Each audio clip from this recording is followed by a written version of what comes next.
Hello, good evening, and welcome to Oweleketv News Update. I am Mariam Aminu Abubakar, and thank you for joining us. Now the news headlines. Court dismisses Abba Kyari's application to quash charges.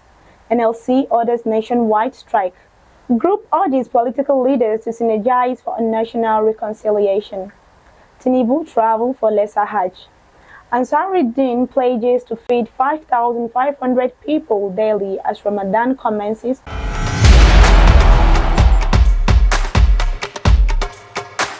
Welcome back from the break and thanks for being with us. Buhari Area Council Chairman flags off free medical outreach. The Buhari Area Council is committed to ensuring adequate medical services is provided to all residents in its locality. The chairman, Buhari Area Council, John Baya, gave his assurance while flagging off a free medical outreach at the township clinic in Buhari. The chairman made it clear that his administration will not rest on its aim until all the residents are provided with a comprehensive health care to improve their living standard. He said this is in line with his administration's target to make lives more meaningful to all residents in the nooks and crannies of the area council. As the council commences the 3 days exercise, the chairman reiterated that the free medical outreach was aimed at addressing general health issues, especially minor ones affecting the entire area council. The buyer, who was represented at the occasion by the council secretary, Mr. Eli Kudanya, said comprehensive breakdown of the coverage areas include Buhari Central, Ushafa, and Kuduru wards under Zone A, Igu Shere, and Kawu wards in Zone B, and Duse, Kubwa, Usuma, and Bayashin wards in Zone C, on Wednesday, Thursday, and Friday, respectively. He urged all residents in the locality to take advantage of the services to check their present health status, and where they are diagnosed with what cannot be provided, they will be advised to seek help elsewhere, he emphasized. In an exclusive interview with Abuja Digest, Mr. Kadanya said the flags off is aimed at bringing the healthcare system closer to the people. Also speaking at the occasion, the Director, Health and Human Services Department of the Council, Dr. Magaji Basil, stated that the initiative was a rare opportunity that should be adequately utilized. The free medical intervention is made possible by Buhari Area Council in collaboration with Dimple's Integrated Medical Health Services. The leadership of Nigeria Labour Congress (NLC) on Wednesday directed all workers to picket all the offices of Central Bank of Nigeria nationwide starting from next week over current cash situation in the country.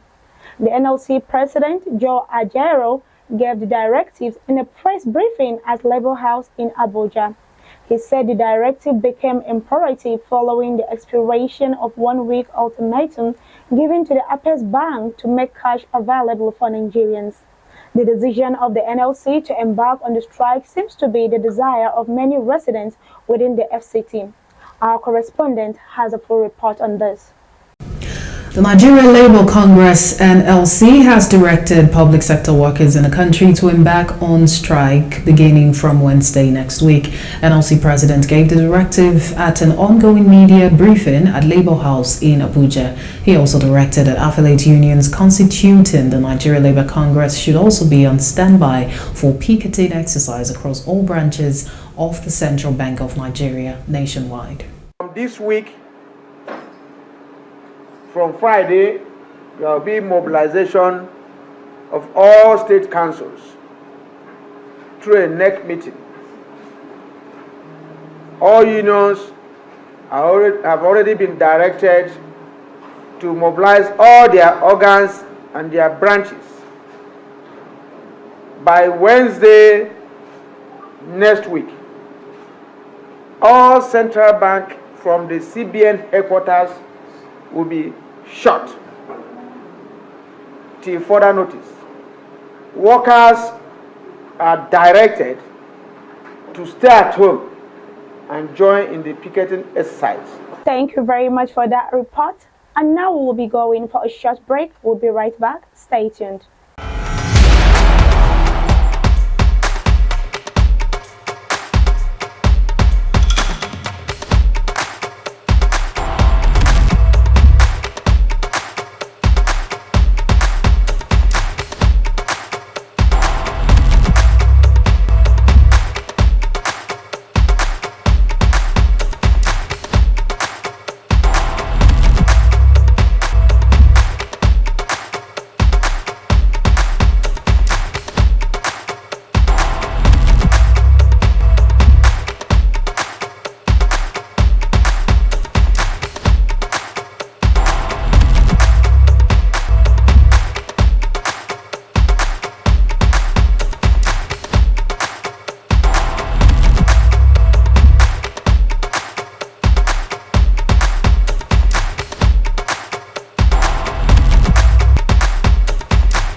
Welcome back from the break and thanks for being with us.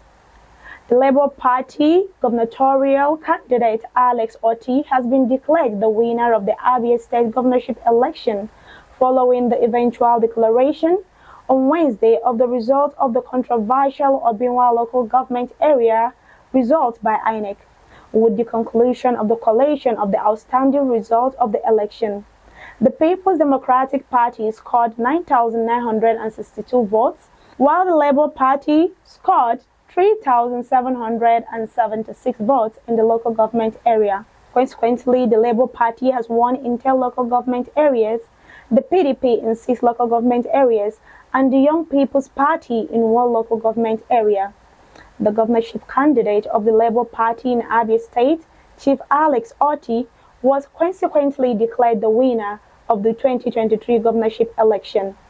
Otti polled a total of 172,386 to defeat his closest rival and candidate of the People's Democratic Party, who scored 88,174. The returning officer, Professor Inenna Otti, declared the Labour Party candidate the winner at the headquarters of the Independent National Electoral Commission in Umuahia, the state capital, Wednesday afternoon after completing the suspended collation of results. The distribution of the governorship election results across the 17 local government areas of Abia State is as follows.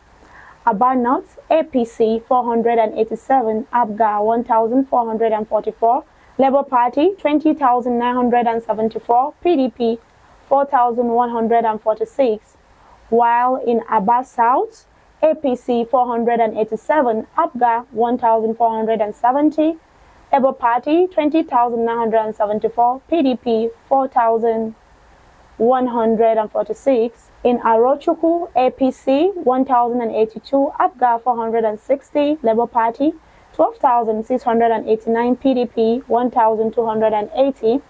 In Bende, APC 2,143, ABGA 947, Labour Party 9,886, while PDP 5,410. In Ikwano, APC 1,198, ABGA 499, Labour Party 7,054, PDP 2,427, PDP 2,427. And now over to Lagos. Group urges political leaders to synergize for national reconciliation. The team leader, Every Lagosian Matters, ELM, Honorable Kenneth Ibekalu, has urged political leaders of thought to synergize and always settle for national reconciliation and peaceful coexistence as an important factor for national development and prosperity. While addressing pressmen on the state of the nation in Lagos, Mr. Ibekalu appealed to the All Progressive Congress leadership, including the president-elect, to consider zoning the office of the Senate President to the southeast in the spirit of federal character principle.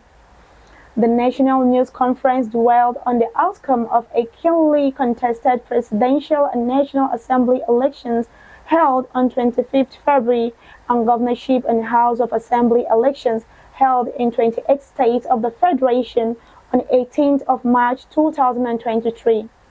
He said that the most qualified among the senators from the Southeast who has cognate and requisite experience and exposure about Nigeria's diversity remain distinguished Senator Orji Uzor Kalu, the current chief whip of the Ninth Senate.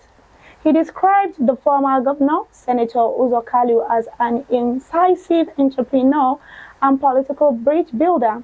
Mr. Abba Kyari explained that such position will go a long way to rejuvenate trust and contribute to the national development of the country. He congratulated the All Progressive Congress (APC) and its entire support system for winning the presidency for the third time since 2015. It took the reins of power from the People's Democratic Party (PDP). The team leader also formally congratulated Nigeria's president-elect Bola Tinubu for keeping a date with history in the recently concluded presidential election, where he came top in a hotly contested three-court race. He prayed that the Almighty God who enthroned him to the highest office in the land will give him the wisdom and strength to lead the country out of its present situation to a land of hope, unity, progress, and prosperity. He also congratulated His Excellency Governor Babajide Sanwo-Olu for winning the 18th March 2023 governorship election with wide margin, an attestation that he is in tune and at home with every Lagosian. Mr. Abba Kyari said the election was generally conducted in an atmosphere of peace and tranquility, except for minor misconduct in few places. According to him, the election met the yearnings of Nigerians as upload of results were real-time by INEC. He called on Governor Sanwo-Olu to always see himself as the father of Lagos State and Lagosians while looking into grey areas that have been the source of agitation with the aim of ameliorating them.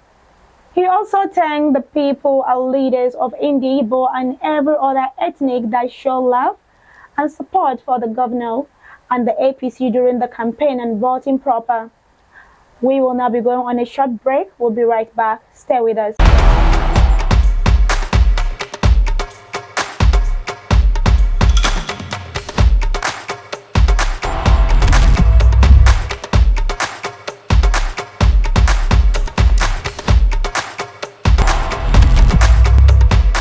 Welcome back from the break and thanks for being with us. Tinubu travels out for lesser hajj in Saudi Arabia. According to NAN, the president-elect Senator Bola Tinubu has traveled out for lesser hajj in Saudi Arabia, as well to march out his transition program ahead of the May 29 inauguration. Mr. Tunde Abdulrahman, his media aide, said this in a statement on Wednesday in Abuja, adding that the president-elect left the Murtala Muhammad International Airport, Ikeja, Lagos, en route to Europe on Tuesday night. The president-elect decided to take a break after the hectic campaign and election season to race in Paris and London, preparatory to going to Saudi Arabia for Umrah, Lesser Hajj, and Ramadan fasting that be Thursday, 23rd March 2023. He cautioned media organizations against publishing rumors, fake news, and unsubstantiated claims, urging them to always seek clarification from the Tinubu's media office before publishing fake and unverified information. Abdulrahman said the president-elect had directed that all his senior aides and campaign staff to go for a short rest. And now over to the Ramadan fasting. Ansar'rudeen rolls out activities pledges to feed 5,500 Muslims daily as the Ramadan fasting commences Thursday, 23rd March 2023. Ansar'rudeen Society of Nigeria said it had concluded arrangement to distribute food items to 5,000 people and give free Ramadan breakfast to 5,500 Muslims daily for 30 days.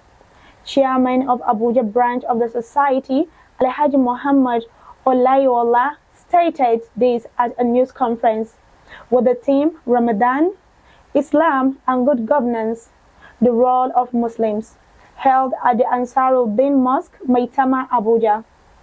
Olayola described the Ramadan period as a month of reawakening of all Muslims to their roles and responsibilities, as well as Islam's perspective on good governance. According to him, the month also reminds Muslims of equality of citizens before Allah. He stated that Allah has blessed some of our brothers more financially than others. It is therefore mandatory on us to share our prosperity with the less privileged in the society in order to reduce the social menace in the country. He also added that the food bank of the organization will deal with the collection of raw food items donated by the well-to-do among them and distribute to 5,000 less privileged to have good food in their respective houses daily. However, he added that they are going to organize Ramadan breakfast for 5,500 Muslims daily in their mosque in Maitama. They are therefore soliciting public support in this direction to complement their own earmarked resources. The chairman further stated that the society would organize its 28th annual Ramadan lecture to be delivered by a renowned Islamic scholar and Northern State Council Missioner of Ansar'rudeen, Sheikh Mujahideen Ajani Bello. According to him, Ajani Bello will, after the lecture, lead national prayer to seek divine guidance for good governance, peace and tranquility in the democratic transition in the country. He said they will equally be organizing daily tafsir of Quran for the 30 days of the month of Ramadan, starting from March 30th from 4 p.m. to 6 p.m. And now we'll be going for a short break. We'll be right back. Stay tuned.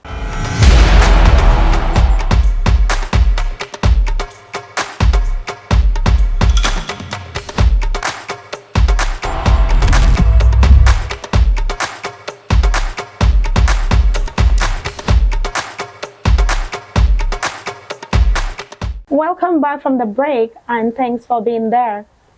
The Central Bank of Nigeria, CBN Governor Godwin Emefiele, has insisted that Nigerians would have to adapt to the new cashless policy regime. He stated this during a press briefing in Abuja at the end of the Monetary Policy Committee (MPC) meeting. While apologizing for the challenges he called isolated cases in the use of the various e-payment platforms, the CBN governor insisted that the cases were being resolved. Emefiele said the glitches being experienced will soon become a thing of the past. Responding to questions about how the recent collapse of several banks in the United States of America may impact banks in Nigeria, Emefiele said Nigerian banks are safe and sound as they have zero exposure to the failed banks in the USA.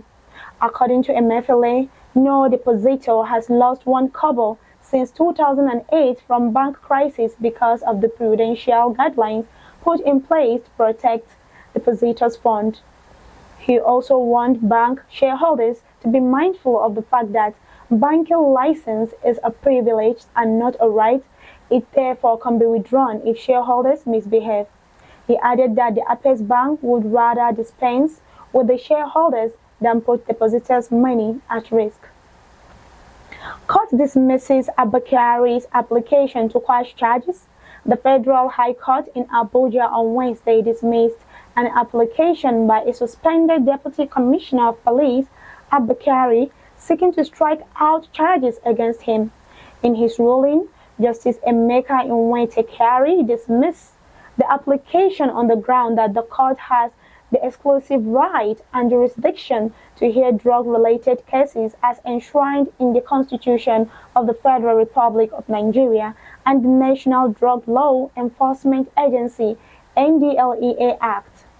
You can recall that the Court of Appeal rejected Abba Kyari's bail request. Kyari had told the court that the charges against him were premature, insisting that the NDLEA ought to have allowed police to exhaust its internal machinery before it instituted the action.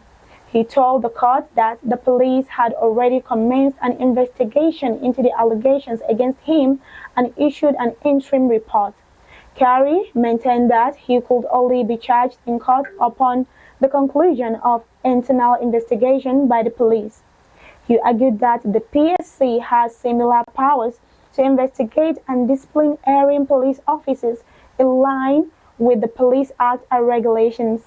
the same way the National Judicial Council (NJC) disciplines judicial officers. But the judge stated that the power of the Police Service Commission do not supersede the powers of the Federal High Court. Kyari, who is a former head of the intelligence response team of the Nigeria Police Force, is facing persecution by the National Drug Law Enforcement Agency. He and 4 members of the IRT, ACP Sunday J. Ubwa, ASP Bawa James, Inspector Simon Agirba, and Inspector John Nuhu were charged before a federal high court in Abuja. Powers to investigate and discipline erring police officers in line with the Police Act and regulations, the same way the National Judicial Council (NJC) disciplines judicial officers. But the judge stated that the power of the Police Service Commission do not supersede the powers of the Federal High Court. Kyari, who is a former head of the intelligence response team of the Nigeria Police Force, is facing persecution by the National Drug Law Enforcement Agency. He and 4 members of the IRT, ACP Sunday J. Ubwa, ASP Bawa James, Inspector Simon Agirba, and Inspector John Nuhu were charged before a federal high court in Abuja to deal in 17.55 kg of cocaine. They were also charged with dealing in cocaine without lawful authority, conspiracy to tamper with cocaine, and unlawfully tampering with the 21.25 kg of cocaine seized.